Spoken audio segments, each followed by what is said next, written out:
On est à 30e semaine de l'année et cette semaine on a eu le droit au feuilleton de Rugy. Alors il y a le ministre de l'inaction écologique qui a été accusé par Mediapart de s'organiser des petites soirées entre poteaux aux frais de l'Assemblée. Avec sa femme, il se faisait des petites soirées où il se sifflait des bouteilles à 600 balles le mec. Et puis ils appelaient ça des bouteilles RSA les mecs parce qu'ils sont taquins. Et des homards géants, des homards géants ils mangeaient.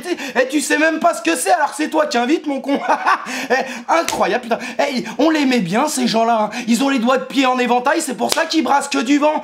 Alors ensuite, on a appris qu'il avait aussi réalisé pour 63 000 € de travaux dans les appartements privés du ministère, dont 17 000 € pour un dressing et 35 000 balles de peinture.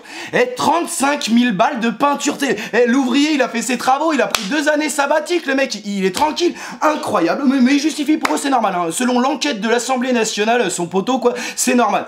Alors après, du coup, de Rugy, il est venu se justifier chez Bourdin. Putain, c'était absolument insupportable. Si t'avais des problèmes de nerfs, fallait éteindre ta télé pour pas la casser, je te le dis. Et il était là, il boudait, il disait mais c'est pas juste, c'est que des mensonges. En plus, il y a tout le monde qui vole et il y a que moi qu'on embête.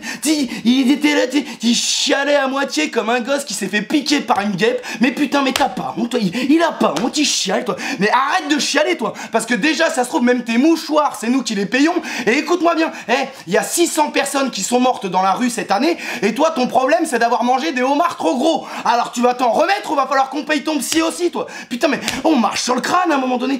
Il était là, chez Bourdin, il expliquait qu'il avait des goûts simples, avec du caviar plein les dents, les mecs. Le mec, il disait, mais enfin, le champagne me monte à la tête, vous savez, c'est ridicule. Putain, je vous jure, il faisait des phrases, moi j'entendais, frappe-moi, frappe-moi. Il insistait en plus, hein. Il était, écoutez, je n'ai jamais acheté une bouteille de vin à plus de 30 € de toute ma vie, et je suis intolérant aux homards et aux crustacés. Enfin, voyons, c'est ridicule.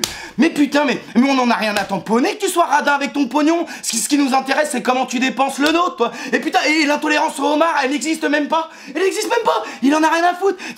Le mec, il révise même pas ses mensonges. Il en a rien à foutre.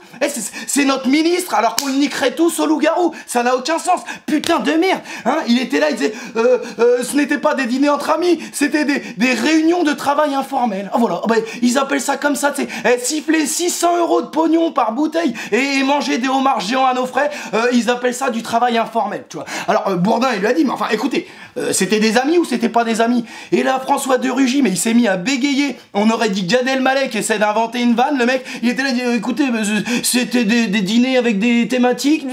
Et moi j'étais là, je disais, et voilà, ils nous facturent leur Pictionary, ces enculés, c'est à peine croyable, on en est là, ils nous facturent leur Pictionary, putain, et il voulait rester ministre en plus le mec, il voulait pas démissionner, hein, le mec il se fait prendre en train de se branler, mais il veut pas arrêter avant la fin, c'est absolument incroyable ça, putain, on marche absolument sur le crâne, il a dit ça, normal, il a dit, oh non, moi je vais pas m'arrêter, je continue, et il a dit ça sans rugir le mec, oh, ouais, humour téloche, t'as compris mon copain, c'est bien, t'as compris, alors heureusement après il y a Mediapart qui ont prouvé qu'ils magouillaient aussi ces indemnités de frais de mandat. Alors là, il s'est dit, bon écoute, je vais peut-être arrêter de bluffer avec une paire de deux, moi, hein, je vais retourner à l'escroquerie locale, ça a l'air plus pépère. Voilà, donc finalement, hein, il a décidé de démissionner au dernier moment. Du coup, Macron a enfin pris la parole, hein, parce qu'il était muet comme un muet mort jusqu'ici, le mec, mais il a pris la parole pour dire qu'il s'inquiétait de l'état psychologique de François de Rugy parce qu'il était fragile. Ah putain! Alors, par contre, l'état psychologique des proches de Steve, hein, qui est toujours pas remonté à la surface, ou de toutes les personnes qui ont été éborgnées par la police, ça t'en as rien à foutre. Hein.